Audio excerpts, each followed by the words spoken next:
साबिक वज़ीर-ए-आज़म इमरान खान साहब की एक मुलाकात और सियासी मंजरनामा तब्दील। यानी जो लोग माफियों की बातें कर रहे थे, ये कह रहे थे कि इमरान खान साहब चलो माफी मांग लें, चलो अफसोस का इजहार कर लें, चलो इमरान खान साहब इतना ही कह देंगे कौम से शर्मिंदगी है या कोई माफी है।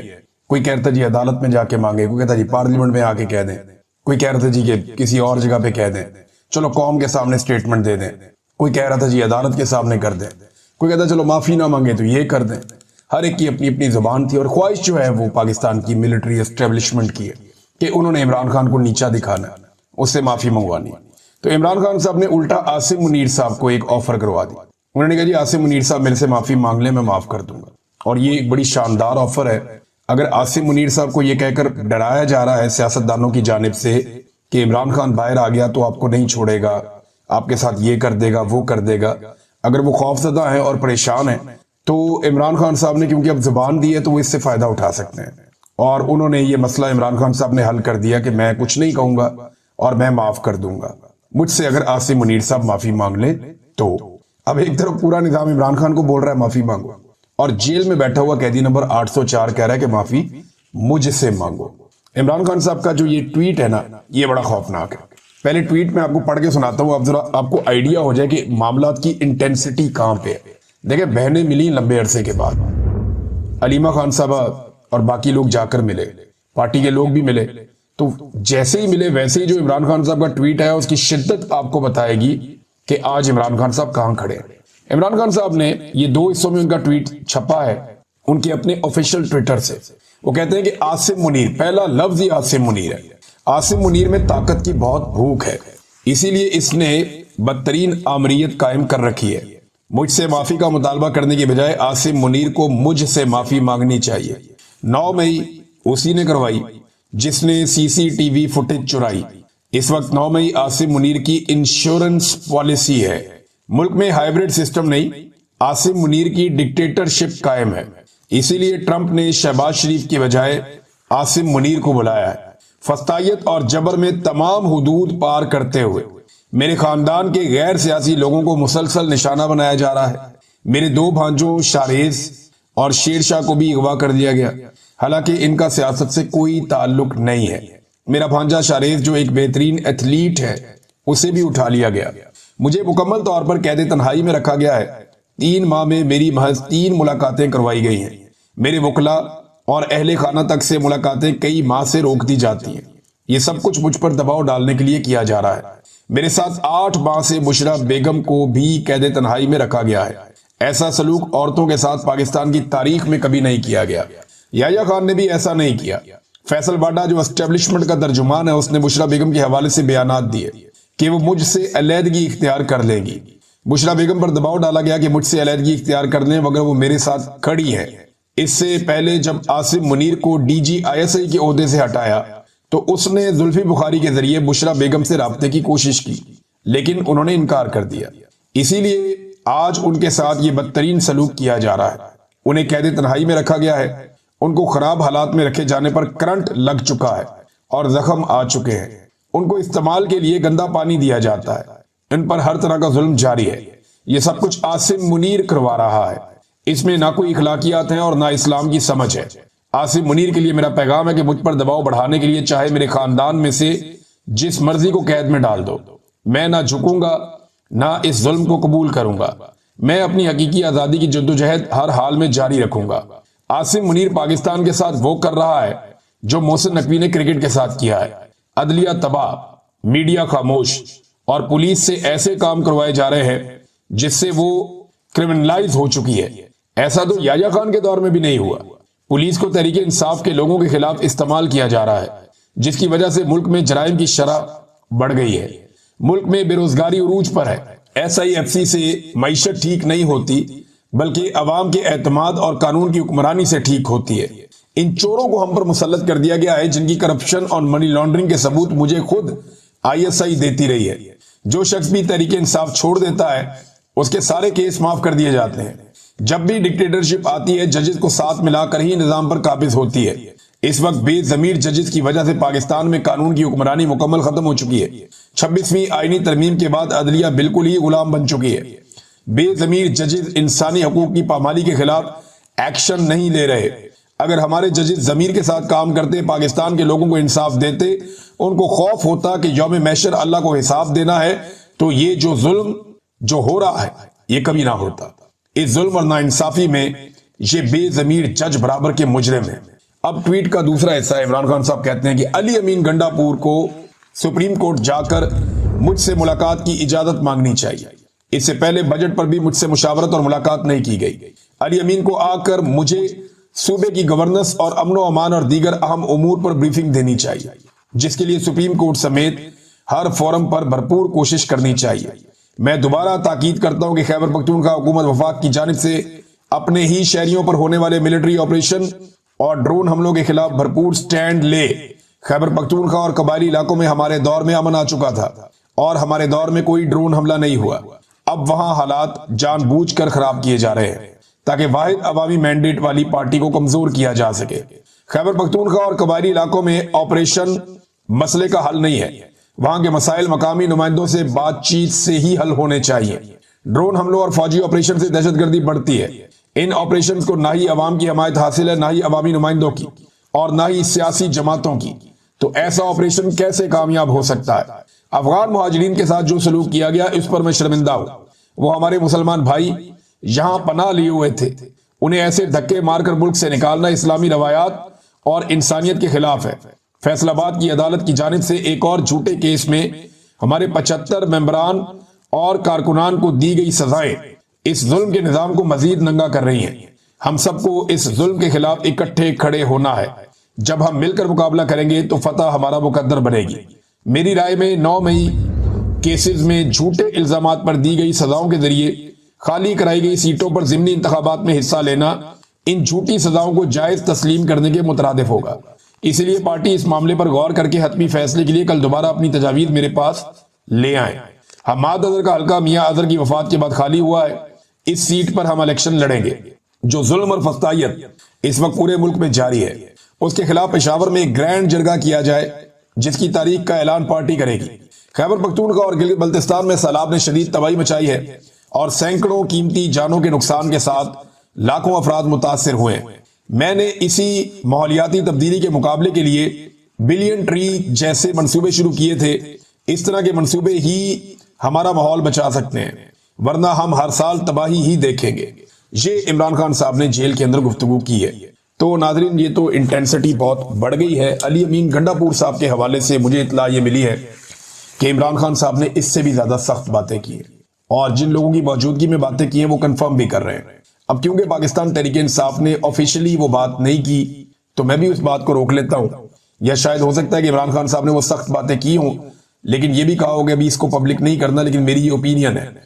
तो अली अमीन गंडापुर साहब के हालात बहुत पतले हैं। पार्टी के अंदर भी कारकुनान भी उनसे नाराज है और पार्टी के अंदर उनकी फ्रस्ट्रेशन नजर भी आ रही है। अभी एक आधी और भी ऑडियो हुई थी, किसी को गालियां वालियां दे रहे थे, तो वो किसी के साथ भी। और अली अमीन गंडापुर के अंदर एक फ्रस्ट्रेशन, एक गुस्सा और एक तकब्बुर भी दिखाई दे रहा है। ये जो तकब्बुर होता है ना, ये बड़ी खौफनाक चीज होती है। जब भी कभी आप गरूर करते हैं, तकब्बुर करते हैं, तो ये अल्लाह रब्बुल इज्जत को पसंद नहीं होता, तो फिर इंसान के जवाल का आगाज हो जाता है। बहरहाल इमरान खान साहब ने ताबड़तोड़ किस्म के अटैक किए। 9 मरतबा इमरान खान साहब ने अपने इन 2 ट्वीट्स के अंदर आसिम मुनीर का नाम लिया। ट्वीट के 2 हिस्से ना, एक पहला और एक दूसरा। जो पहला हिस्सा है उसमें 9 मरतबा इमरान खान साहब ने आसिम मुनीर का नाम लिया। अब पाकिस्तान तहरीक इंसाफ में जो एक सोच पैदा हो रही थी कि हम वफामत करेंगे, ये करेंगे, वो तो वार दी इमरान खान ने। तहरीक इंसाफ की लीडरशिप कहां है? बाहर है। तहरीक इंसाफ की लीडरशिप कहां है? अपने घरों में। तहरीक इंसाफ की लीडरशिप कहां है? कोई असेंबलियों में, कोई सेनेट में। तहरीक इंसाफ की लीडरशिप कहां है? एक सूबे में उनकी हुकूमत है। तो वो इंजॉय करने के बावजूद वो डरे हुए हैं एस्टेब्लिशमेंट से और मफामत करना चाहते हैं। और एक आदमी जो जेल में है और बदतरीन जेल काट रहा है, रोजाना मार खा रहा है, ज़हनी और जिस्मानी टॉर्चर सह रहा है, और ये टॉर्चर ही है जिस तरह उसको रखा गया इस उम्र में इमरान खान साहब को। तो इन सारी चीजों के बावजूद, अपने खानदान को गिरफ्तार करवाने के बावजूद, बार बार बहनों की गिरफ्तारी होने के बावजूद, चादर और चार दीवारी का तकद्दुस बार बार पामाल होने के बावजूद, अपनी जान को खतरा होने के बावजूद वो आदमी डटा हुआ, वो कहता डील नहीं करनी इनके साथ ऐसी तैसी। हाँ, मैं माफ कर दूंगा लेकिन माफी नहीं मांगूंगा। ये जनाब इमरान खान साहब हैं। और इससे ये पता चलता है कि इमरान खान साहब आज कहां खड़े हैं। वो जिन लोगों को माफियों का बड़ा शौक था ना, उन लोगों की अच्छी खासी अब तसल्ली हो गई होगी और उनको आइडिया हो जाना चाहिए कि इमरान खान साहब की सोच क्या है और वो मामले को किस तरफ लेकर जा रहे हैं। अली अमीन साहब के बारे में बड़े ही सख्त अल्फाज थे इमरान खान साहब के, लेकिन क्योंकि पाकिस्तान तहरीक इंसाफ ने भी इस बारे में कोई फैसला नहीं किया कि ये बात बाहर लानी है या नहीं लानी, लेकिन कुछ जर्नलिस्ट हैं उन्होंने रिपोर्ट भी किया। जुबैर अली खान साहब ने रिपोर्ट किया, उन्होंने यहां तक रिपोर्ट कर दिया कि अली अमीन आसिम मुनीर और एस्टेब्लिशमेंट वगैरह के साथ मिलके कोई पाकिस्तान तहरीक इंसाफ को तोड़ना चाहते हैं, ऐसी चीज भी उन्होंने रिपोर्ट की। लेकिन मेरी इतला के मुताबिक काफी सख्त बातें हैं जो अली अमीन के बारे में इमरान खान साहब ने कही, और ये कोशिश भी नहीं करते इमरान खान साहब को जाकर मिलने की। इन्हें डर है कि इमरान खान साहब पता नहीं इनके बारे में कोई बहुत सख्त फैसला कर लेंगे। तो एक तो नादरीन ये है। अच्छा, एक और आप ये देखें, एक बड़ी वायरल हो रही एक चीज कि नवाज शरीफ की और इमरान खान साहब की जेल में फर्क। ये देखें ना, इमरान खान साहब जेल से क्या मंगवाते हैं और नवाज शरीफ साहब जेल से क्या मंगवाते हैं। नवाज शरीफ साहब लिखते हैं जनाब फलां फलां बंदा मुझे मिले, फलां फलां बंदा मुझे मिले, कोई डॉक्टरों के नाम दे रहे हैं, कोई बंदों के नाम बता रहे हैं, फिर बता रहे हैं खाना, तारीखें साथ लिखी हुई है जनाब, करेले कीमा चावल, पालक गोश्त, आलू गोश्त, चिकन कढ़ाई चावल, अच्छा जी भिंडियां गोश्त कढ़ाई, और पता नहीं क्या कोई दाल माश, बैंगन गोश्त, पालक गोश्त। तो ये मियां साहब का जो आता था लिस्ट या लवाजमात, वो जेल से ये होते थे। 22 मुलाकातों की एवरेज मियां साहब की निकल रही थी, 20-22 मुलाकातों की पर डे। जितने दिन वो कैद रहे, बोलते वो कैद रहे ही नहीं, बड़े आजाद ही रहे मियां साहब, लेकिन जितने दिन वो जेल में रहे उनकी 20-22 मुलाकातें एवरेज हर दिन के हिसाब से होती थी। 200-200, 300-300 बंदा जेल के बाहर आराम से खड़ा होता था और बिल्कुल वीआईपी माहौल में होते थे।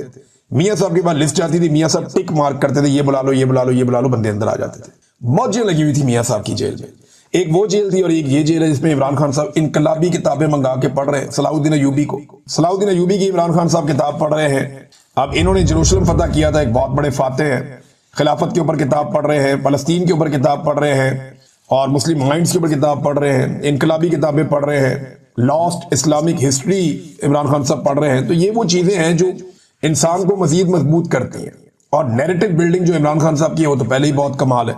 तो ये इमरान खान साहब ने वक्त जाया नहीं किया ये लिस्ट लिखने में कि मैंने कल क्या खाना है, परसों क्या खाना है, तरसों क्या खाना है। ये मैंने शहबाज शरीफ की भी लिस्टें पढ़ी हुई है, नवाज शरीफ की भी पढ़ी हुई है।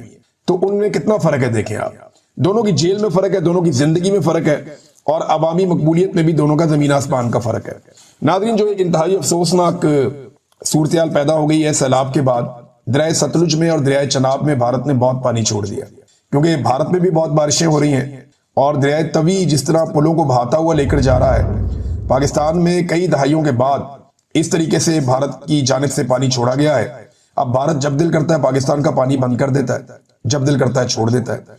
कई देहात ज़ेरे-आब आ गए हैं। सियालकोट जो है वो बारिशों की वजह से पूरा शहर डूब गया है। नारोवाल की बड़ी खौफनाक सूरत हाल है।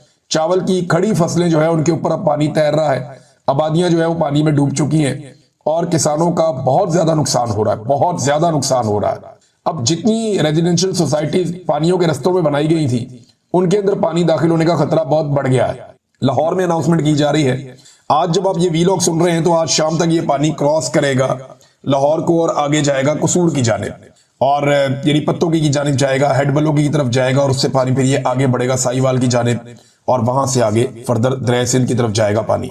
अब ये 2 लाख क्यूसेक से ज्यादा पानी है रावी में, और ये शायद 1988 के फ्लड के बाद इतना पानी बीच में कभी नहीं आया। ये बड़ी खौफनाक सूरत हाल है। अब तो पानी पे बहुत बंद बांधे हुए हैं। खतरा यह है, बहुत सारे दोस्तों से मेरी बात हो रही थी, वो कहते थे बहुत खतरात मौजूद हैं।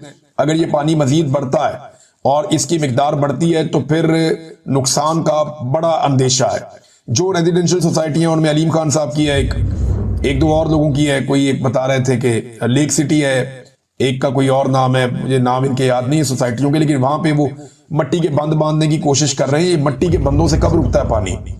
जब ये पानी आएगा अपने प्रेशर के साथ तो ये अपना रास्ता खुद ही बना लेगा।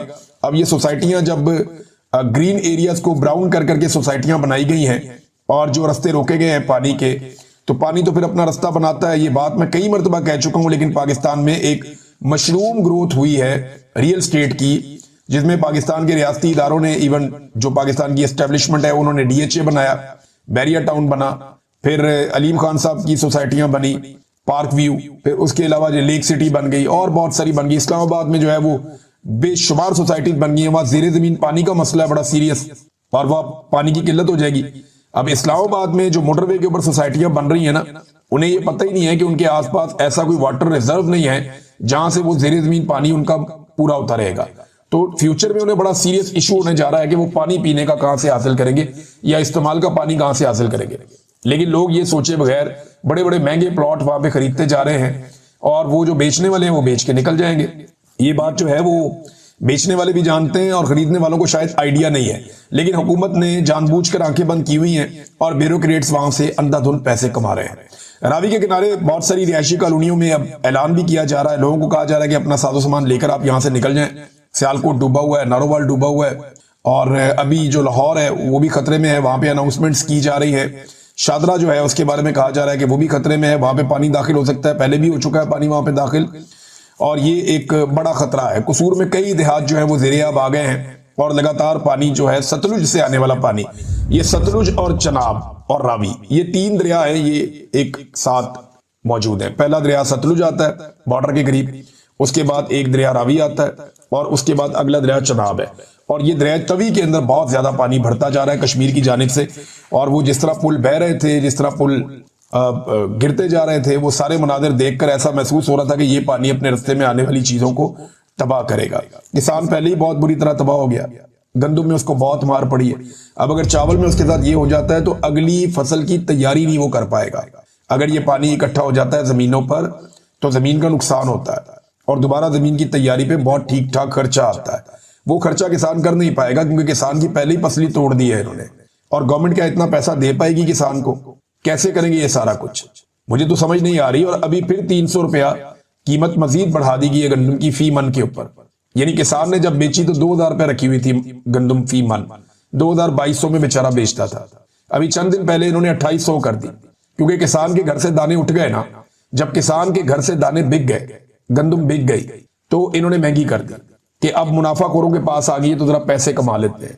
फिर उनका पेट नहीं भरा, 300 रुपया और बढ़ा दी, अब उसको 3100 तक ले गए। यानी जिसने 100 रुपए की गंदम खरीदी थी आज से 2 माह पहले या 3 माह पहले, 3 माह के अंदर उसका पैसा जो है वो लगभग 60% बढ़ गया। यानी जिसने 100 रुपए की खरीदी थी वो 160 रुपए की अब बेच सकता है। जिसने 1 करोड़ रुपए की गंदम खरीदी थी वो 1 करोड़ 60 लाख रुपए की अब गंदम बेच सकता है कोई इतना मुनाफा बख्श कारोबार? जिसने 1 अरब रुपए की गंदम खरीदी है उसने 60 करोड़ रुपया बनाया है 2-3 महीनों में। कौन सा कारोबार है जिसमें आप 2-3 महीनों में इतना पैसा बना सकते हैं? ये सारा इन्होंने पाकिस्तानी किसानों के साथ जुल्म किया। और मरियम नवाज साहिबा जिनकी जिम्मेदारी है वो जापान के दौरे पे, जो फैमिली टूर था, फैमिली एंड फ्रेंड्स का एक टूर था टिकटॉकर्स का, वो जापान का टूर और शॉपिंग मुकम्मल करने के बाद पहुंच गए वापस पाकिस्तान रावलपिंडी और वहां से मुबैना तौर पे खबरों के मुताबिक मरी चले गए क्योंकि उनके वालिद साहब ने कल कोई मीटिंग बुलाई हुई है।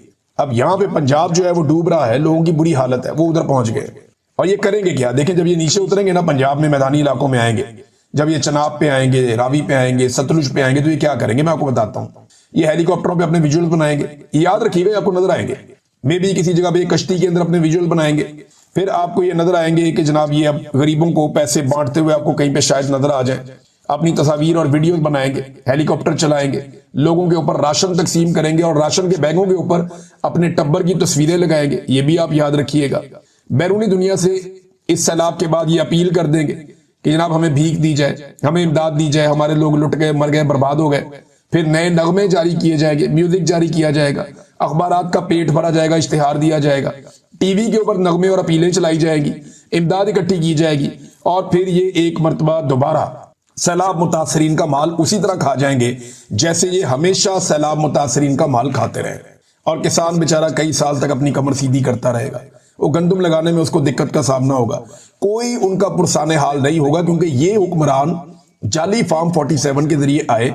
इनको पता है कि मौजूदा एस्टेब्लिशमेंट इनके बगैर नहीं रह सकती, तो ये एस्टेब्लिशमेंट की इंश्योरेंस पॉलिसी है और एस्टेब्लिशमेंट इनकी है, तो इन्होंने एस्टेब्लिशमेंट को खुश रखना है, जूते पॉलिश करते रहेंगे, अवाम को कुछ देने की जरूरत नहीं है। दोबारा जब भी इलेक्शन होगा बड़े आराम से ये लोग जूते पॉलिश करेंगे और जाली फार्म 47 लेकर दोबारा से इक्तदार में आकर बैठ जाएंगे।